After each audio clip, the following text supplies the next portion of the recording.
It means well-funded public schools. It means well-funded public services. It means that we can continue to make investments in clean water infrastructure because people are earning a good living, spending money in our communities, generating tax revenue, and they're not so stressed about making ends meet because it's 10,000 more families that have good career-sustaining jobs. A 2023 Pew Research study found that only 51% of Americans said that they were extremely or very satisfied with their jobs. So there's millions of you out there who would be interested in finding a new career. Today we have two guests talking about the opportunities in offshore wind. And even if you're like me and you don't want to get on a boat, there's still an opportunity. I'm Barry Wygel. This is Plugging In. Welcome to Plugging In, powering our way to a brighter and healthier New York. I'm your host, Barry Wygel. Each episode on this podcast, we will discuss a different topic related to clean energy, explaining complex topics in a way you can understand. Become part of the community as we help to make a brighter and healthier New York. As the sun crests on the horizon, a new day dawns in our state. A new hope for tomorrow is rising, a clean future we create. Tomorrow we breathe easier, tomorrow the skies are clear. Today we are plugging in, the future of New York is here. On this episode of the podcast, we are joined by Phil Rugile. Phil is the executive director of the Institute of Workforce Advancement, which is dedicated to training the manufacturing workforce. Phil, thank you so much for joining us today. My pleasure. Great to be here. So you run a very cool website, OSW, Offshore Wind, longisland.org. We're going to link that in the show notes, but for people that are driving, can't pull over and check it out, can you describe what the website is and what the goal is?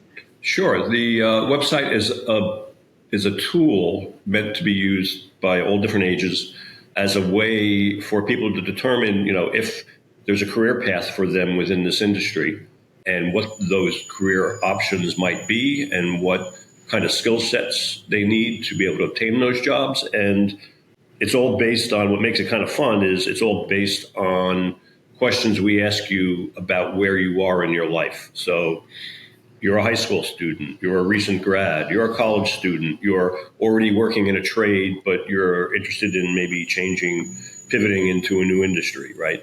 Answering those questions helps us identify and present to you, the user, what the likely options are based on what you said, who you are. And then what do you need to do to get ready for that? And then ultimately, who do you connect with to see what's available out there and what educational resources are there if you need further education. So that's the point of the site. It also is a part of a 90-minute workshop that we bring to schools, to community centers and elsewhere to actually make a closer link between how you use the website and what we want you to learn and what we want you to understand about the industry and the science. So you mentioned this isn't just for high schoolers and college students. This could be for people that have an established career, maybe looking for a change. Absolutely. We did a session at the Cornell Cooperative Extension on the east end of Long Island. A guy came up to me later and he said, I've had 30 years as a chef. Is there a path for me? And I said, well, in fact, there is, because, the crew boats stay out there for 14 days at a time. And there's a lot of mouths that have to be fed. There's a whole infrastructure to food services wrapped around this as well. And he said, yeah, but I don't want to cook anymore. He goes, I'm a year-round surfer. I love the water. So I want to go offshore and I want to work on these things. What can I do? And then we talk about, all right, this is what the website does for you. It shows you, what those pathways might look like and who you need to talk to figure it out, if it makes sense. So I don't do boats. I don't want to go out to these wind farms. Is there a path for someone like me? And then you get those, yeah, exactly, who are, I had another woman come up to me to say that she had spent her life, and I forget what industry she was in, nothing to do with energy, but she was a project manager. And I said, project management, these projects are massive. That's a huge job category in wind projects. And in fact, Stony Brook University is running a project management institute certified program for managing wind projects, as an example. Or you could be, the flip side of that is you could be, you're trying to get into, or already are in a career in a union. You're a welder, or you're in the construction trades, and you're digging tunnels, or whatever it may be. In terms of employment numbers, there are more opportunities for the onshore side than the offshore.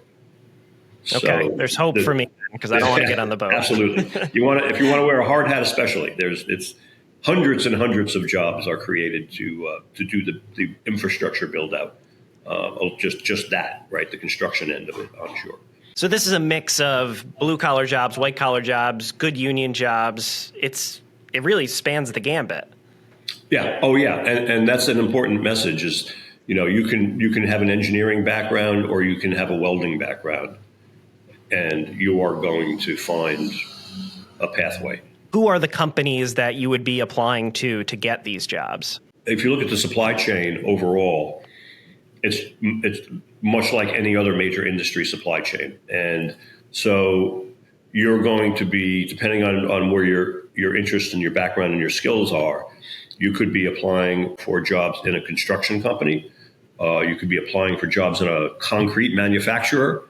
You could be applying for jobs at a subcomponent part manufacturer. You could be an electrician working for an electrical service provider. You could be applying for state jobs, state agency jobs, through the New York State Energy Department, or New York City Economic Development Council has a whole huge dedicated department to renewable energy. So there's a lot of different pathways. Or you could be working for a nonprofit who is, doing the kind of work that we do, advocating and providing training programs. And then you've got the grid side of it, right? When the power comes in, it's got to go somewhere, right? So, all that onshore work that I just described, and that's the tunneling for the cabling and the building of the substations where that initial power comes into and then has to be converted and then put out to the grid. On the grid side of it, companies like National Grid, for example, Con Edison, right? Those are employment opportunities as well. This is really the start of the offshore wind industry in the United States. We do have an active project that is sending power to Long Island in South Fork Wind. Other than that power coming, clean power, are there benefits? Have we seen economic ripples and benefits of offshore wind yet? There's a lot of economic data out there in terms of the impact on the communities, on industries that have benefited from this. There's a company called Hogland Industries that is one of the major construction companies working on these projects. They have data that shows the impact on local delicatessens in the areas where they do these projects, for example, right?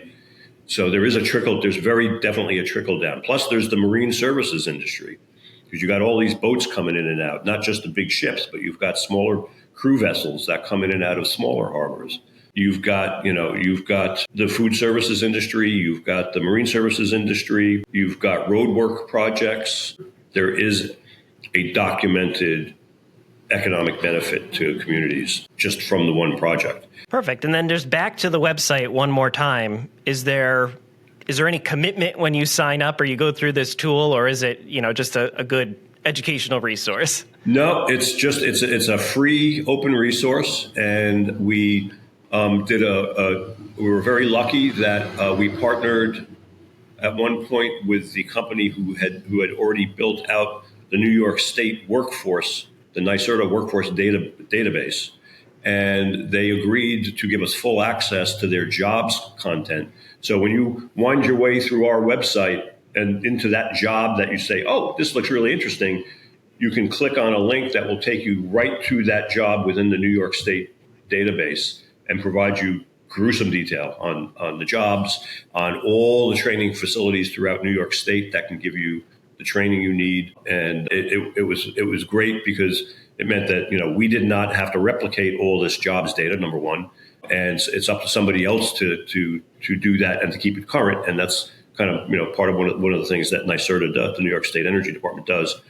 So we have those links there. We have links into companies who have active opening positions on their websites and on LinkedIn. So we do some integrations with LinkedIn, and it's up to, it's just, we're going into schools with this because we want teachers as much as anybody else to be aware that, these are opportunities, and here's a tool that can be used in classroom if they wanted to educate their students. Excellent. Anything else you want to add? No, I think it's just, if it's a really interesting industry, and what makes it unique is that you've got all these high-paying jobs onshore, and then you've got these really adventurous jobs offshore. If you want to work on a turbine and you want to be, up there 300 feet off the ocean, surface, and you love to be outdoors and you love to hang from things and do all sorts of crazy,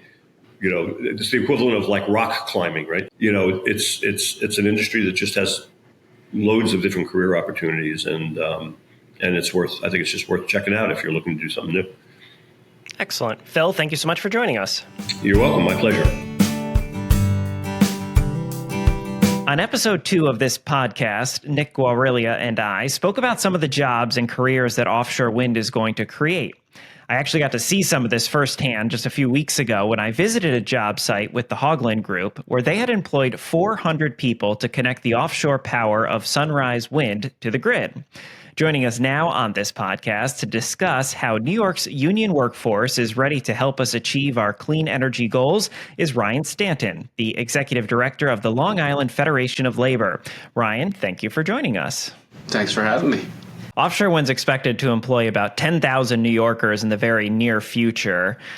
That's a small percentage of people on Long Island. It's a big place, a lot of people. But how big of a transformation in local economies or whatnot does 10,000 highly employed, well-employed, family-sustaining jobs, what does that mean for Long Island? Well, it means well-funded public schools. It means well-funded public services. It means the things that we relied on during the pandemic, right? World shuts down. Your sort of basic services are what people count on for information for their daily lives to continue functioning. It means those things are funded and function. It means that we can continue to make investments in clean water infrastructure because people are earning a good living, spending money in our communities, generating tax revenue, and they're not so stressed about making ends meet because it's 10,000 more families that have good career-sustaining jobs. It's 10,000 more homes on Long Island that at a time when it's exceptionally difficult to purchase a home, because this industry supports real careers, right? Not part-time jobs, but careers that people can provide for a family on. It means our communities are that much stronger. So I don't think it can be overstated that when we demonstrate leadership, we really stand to benefit. I think it's important to point to the onshore wind industry. Iowa, right? Iowa was an early mover. Mm-hmm. The top 3 benefactors of onshore wind in this country are Iowa, California, and Texas. Now, California and Texas are massive states with massive economies. Mm-hmm. Iowa is not, and yet Iowa has the 3rd highest number of jobs in that space. And so if New York continues to be a leader, New Yorkers will continue to benefit. And so it's important for us to maintain momentum and continue to sustain this industry. And it's not a new industry. I'll say it, and I'll say it again. Right? This has been done around the world, started in the early 90s in Denmark. We're not doing something new. We're finally coming around, and we have an opportunity to learn from other people's mistakes and really just experience economies of scale, good jobs. I mean, I could go on and on and on. I'll stop, but it's a big deal. Absolutely. And I think we talked about earlier on the podcast in previous episodes how unique New York is poised to benefit from offshore wind because of the continental shelf that we have and the population so close to the water that, this just makes so much sense. And that's before we talk about all the benefits that you just mentioned. So really, win-win is almost an understatement when we talk about the offshore wind industry for New York.